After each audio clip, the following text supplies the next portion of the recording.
So in this video, I'm going to break down my Section 8 rental property investing journey. I absolutely didn't start this way.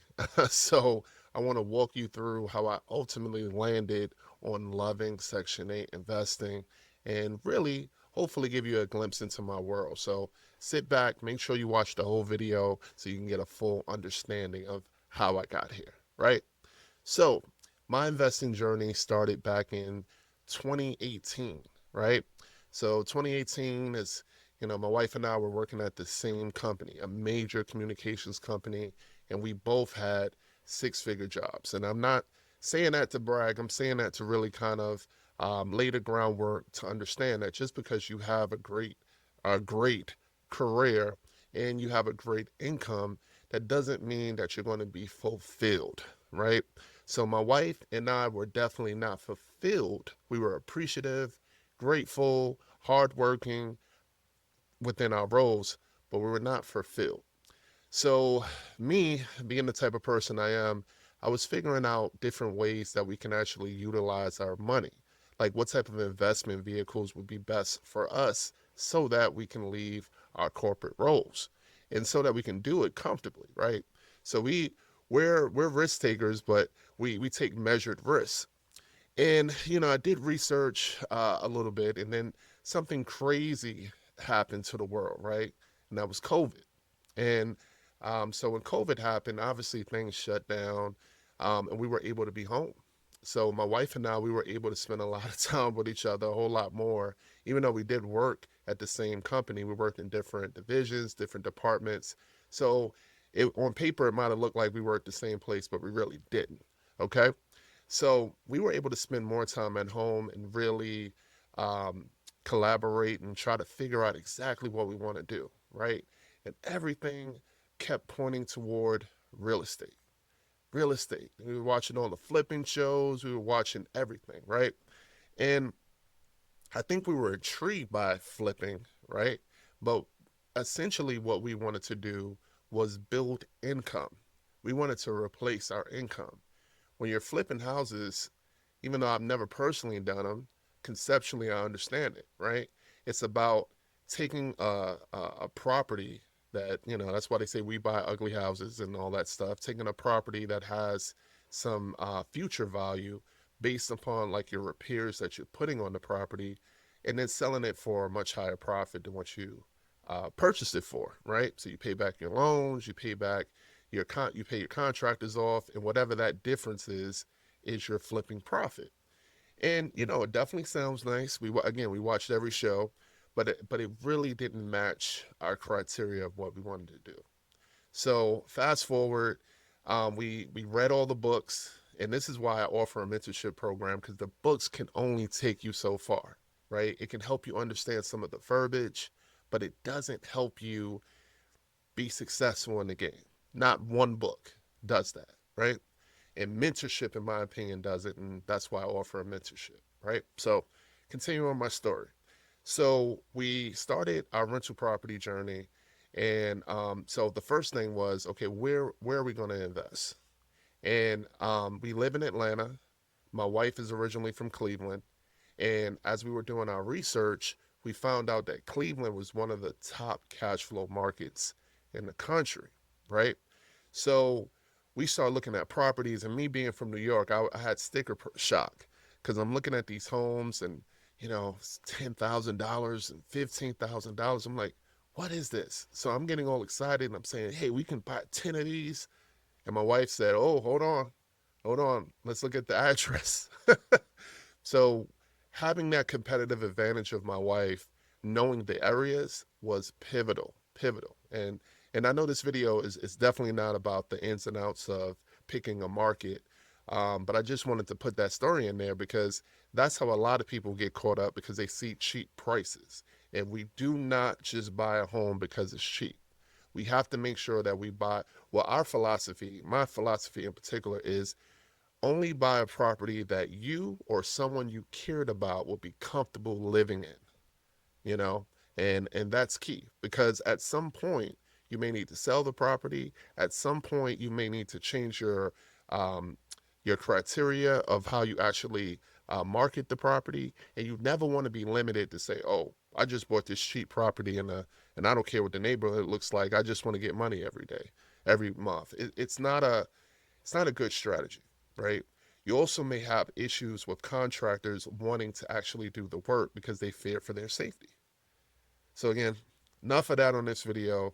I can teach you more about that for sure if you're in my mentorship, hands down. So we started the process and we landed on going with Cleveland because we have a competitive advantage there. The price point was great. We had some family on the ground, but we really didn't rely on the family on the ground. We really relied on us and eventually building a team of trusted people that can help us with our journey. So we went ahead, we got our first property. It was a duplex. Duplex is, we call them two family homes where I'm from in New York, but duplex is essentially, two different tenants within one dwelling, right? So when we purchased the property, um, one the upstairs unit was vacant, and the downstairs unit had a Section 8 tenant in it. And oh man, we were like, ugh, Section 8. We were just, we had the most negative viewpoints on it, right? Because it was like, oh, this person's gonna break your house down. This person is gonna be this and that. And so that's the reason why I don't judge people who have that, because for whatever reason it was ingrained in me, and I had never owned a property before. I had never known anyone personally who done it, but for whatever reason, that was just spewing in my brain. And what I've learned recently in my business is that, people feel the same way, and I have to take the time to really kind of walk them through this journey. And I'm okay with that because I do believe that it's an absolutely great opportunity, right? So I had the downstairs tenant and she was Section 8. The cool part about when you buy a property that has a tenant, a Section 8 tenant already, it's a really seamless process to transfer ownership. So the person I bought the property from already had an approved unit, approved setup with that tenant, and it was literally one document. It was one document, signed it over, and then that next following month, I was getting the rent direct deposited into my account. It was not going to the prior owner, right? So in our mind, we were like, oh, how can we get this person out of here? You know, the person was on a month to month basis. So we were like, oh, so what we're gonna do is we're gonna raise the rent, and they're not gonna be able to pay us because the rent is gonna be too high. We were just really thinking about how can we get this person out, right? And it's, I hate that we thought that way, but our inexperience and our ignorance really made us feel that way, right? So we put priority on um, putting a tenant in the upstairs unit. So we put it out there, and we had this criteria where, this person needs to make 3.5 times the rent. This person needs to have a 700 credit score. I mean, just, what some people might say standard criteria, but now in hindsight, man, we were bougie with it. We were like, yeah, this is a great spot. We're gonna do this. So the upstairs unit, we renovated it. We put nicer fixtures in there because we wanted to justify the cost. And by the time we listed the unit, crickets, absolute crickets, because people that were interested in it did not meet our criteria. Oh yeah, they might have made 3.5 times, but the credit score was 580. Or they might have had a 750 credit score, but they only made 2 times the rent, right? So what happens? Now we're 2, 3 months in and we don't have a tenant. So we start getting frustrated. And finally, the agent that was helping us with the property said, hey, so I have this young couple, and they're interested in the place. Now, I would say this is a red flag. Um, in hindsight, it was a red flag because it was a couple and they were interested in a 4 bedroom, 2 bath apartment. And I mean, again, maybe people wanted the space or whatever, But I just know how we felt at that time, and we were pretty much almost desperate. We were desperate. We were like, hey, this is crazy, this is nuts. And I'm telling you, at this time, we're not even thinking about the downstairs unit. Like, not even thinking about them. This is like, they'll be out of there soon. We're not even thinking about them. They were renting the apartment, I think, for $800 at the time, but it really was like a $1,300 unit. So I hadn't done none of the paperwork as far as renewing the lease or working with Section 8 because we had no interest in being landlords of Section 8. So they were just kind of sitting there and we were just collecting the $800 until hopefully they left, or we'll incentivize them to leave because there's a process called cash for keys where literally you pay people to just kind of say, hey, I'll leave. So we never offered them a new lease, and we focused on the upstairs. So 2, 3 months down the line, no tenant for the upstairs unit.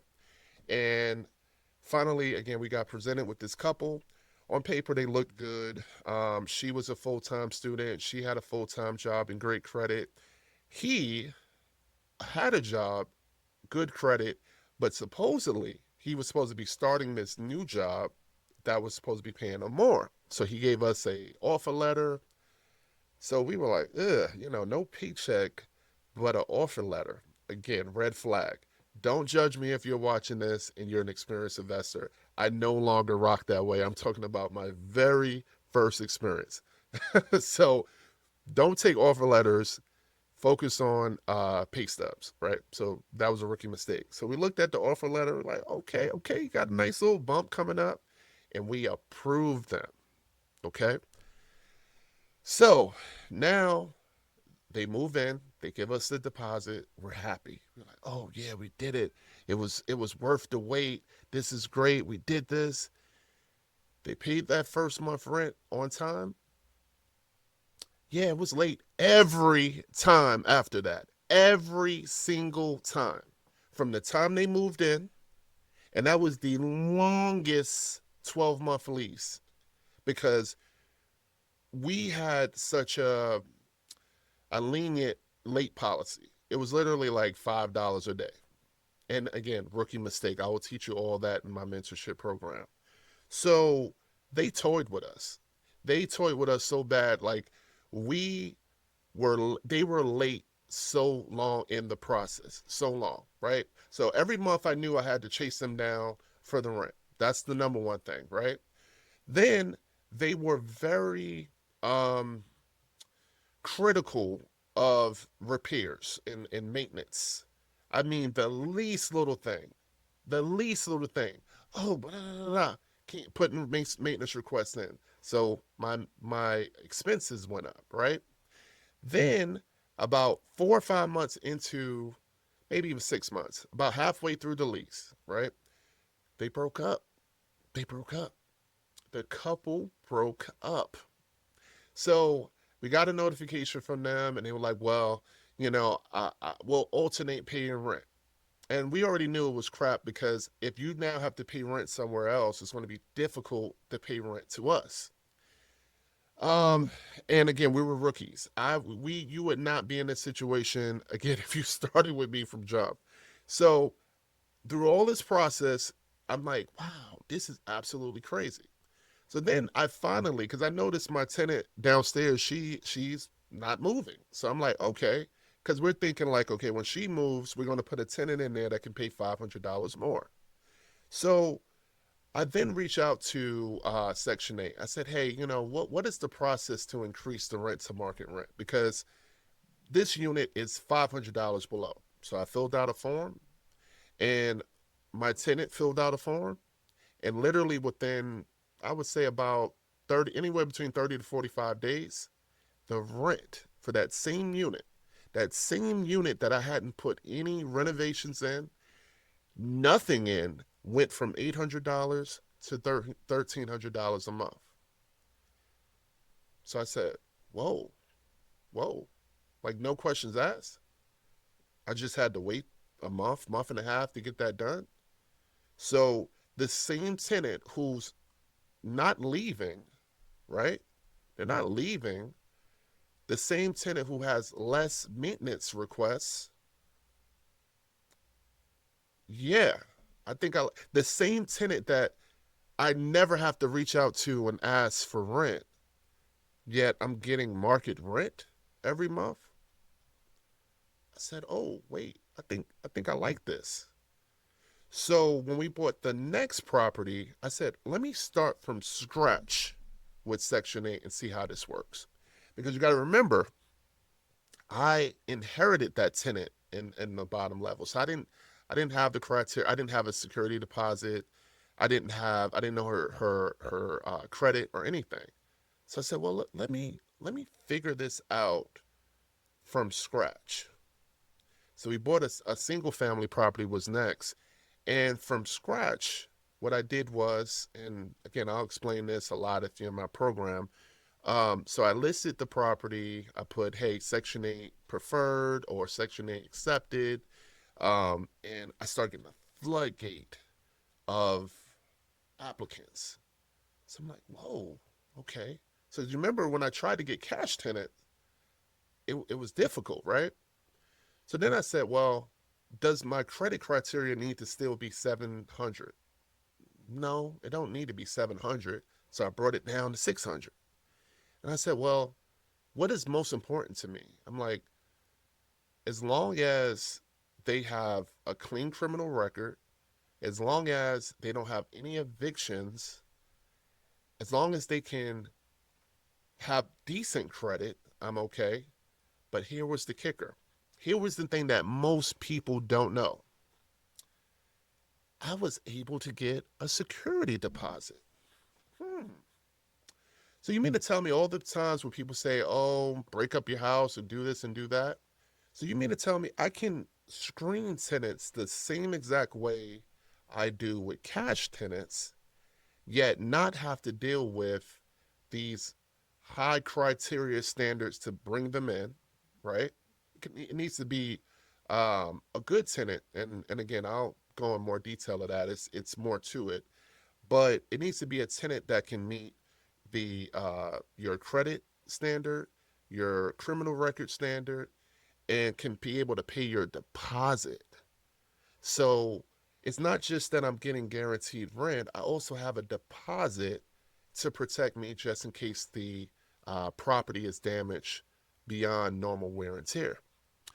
That's the thing that they don't tell you.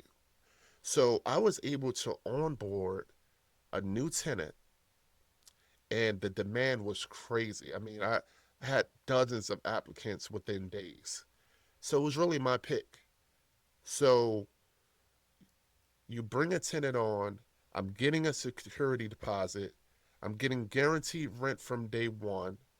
This tenant is not looking to leave. You know what I'm saying? They're going to be here for years.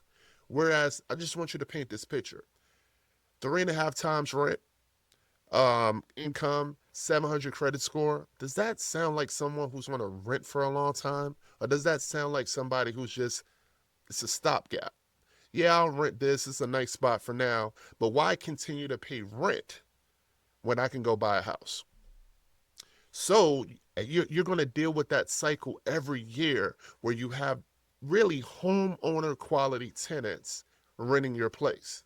So they're going to have homeowner standards. They're also going to have homeowner approach mentality to say, why am I paying this rent when I can go buy a house and earn equity? You don't have to deal with that with Section 8 because they will be appreciative of the place, number one. They want to stay eligible for the program, number two.